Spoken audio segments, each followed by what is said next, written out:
It is the world-famous Rockstar Radio Show, broadcasting again live at Mayhem Fest in Auburn, Washington. I come walking through to charge up my phone, sit down and grab a drink, and who do I see sitting here but motherfucking Wednesday 13 from the Murderdolls. I was just having a drink break. I was just working so much on this tour, just talking about myself, just not even playing a show, just so much work. My tongue is tired. The Murderdolls aren't playing. I mean, Joey's drumming for Rob later on, but the Murderdolls, you guys got a highly anticipated album. Those are the only words that I can use because the push behind this is just nuts. It's been how many years since Valley came out, and you got a new one now? What's the time span?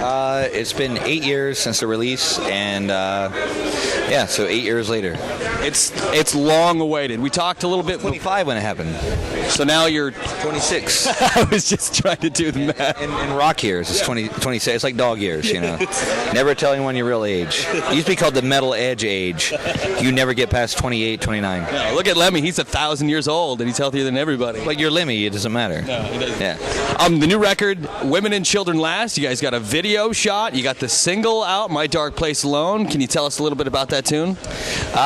It was actually the last song that was wrote for the record. Wasn't even actually part of the whole demo process. We had like 3 days left, and Joey's like, I got this riff. We got to track this. And I'm going, oh man, I haven't got the lyrics done for everything else. He goes, I have to do this. And then when he got into the zone of it, he tracked it and wrote the lyrics in like an hour. And that'd be one of my favorite songs on the record. It's the first single, so it's one of those songs that just kind of came last minute and just became the crucial part that made the record. It's a killer song, and the whole album. We were talking a little bit. You cut out a little bit of the horror movie kind of stuff. It's a little bit more evolved, I want to say. Yeah, it's one of the things. Like I'm one of those guys that never wants to use the word mature or grown up. But fact is a fact. The record came out. Beyond came out when we were 25, 26 years old. We're 33, 34 years old now. Shit happens. That first record was done. It came out when we were 25, 26, but it was wrote when we were teenagers. That's why I had that teenage angst, that kind of just punk rock kind of vibe. That's where we were at that time.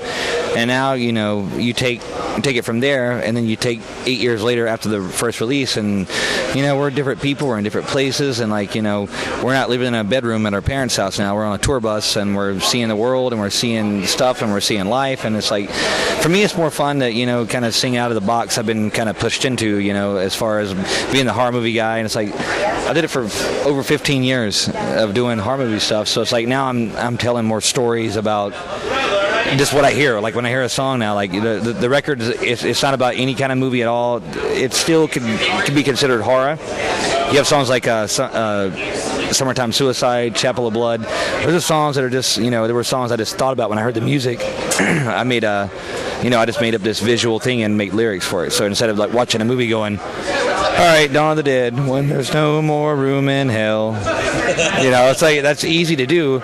But writing a story, with what you hear in your head is a different thing. So for me, it was a good escape. And not only for the record, I mean, like you were saying, you got it all lined out. It's ready to rock. End of August. You guys have announced tour dates already, correct? Too? A couple. Yeah, I know so much stuff I can't tell because the big people won't let me tell it.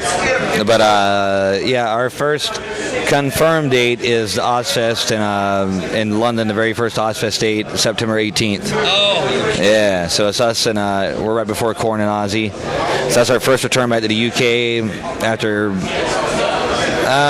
2000, after 7 years. And you've got, the Murderdolls is you and Joey, but on the tour, who's playing what? Who do you got? We totally redid the band, and it was nothing against the old guys or anything at all. We didn't try to go, oh well, you guys aren't good enough or anything. It's just it's 8 years, people change. Imagine what you were doing 8 years ago, or just imagine anyone, just people, So it's just we're in a different place. So we wanted to do a different band, we needed some fresh blood. blood that would excite us behind this whole release. So right now we have Ramon Sermon on guitar, he's our lead guitar player. He actually played on the record. Racy Shehart on drums, and Jack Tankersley on bass. And so these guys have been around for a while. They paid their dues, and we got a really, really great band behind us right now. And we can't wait for the world to hear this record and see this band live, because we're out for blood this time. Well, I'm excited as hell. I know everybody else is. Like I said, huge anticipation. Brand new Murderdolls. Finally, Wednesday, brother. Thank you. Thank you for your time, man. You're welcome. Hey, this is Wednesday 13 from the Murderdolls, and you're listening to My Dark Place Alone on the Rockstar fucking Radio Show. Boom.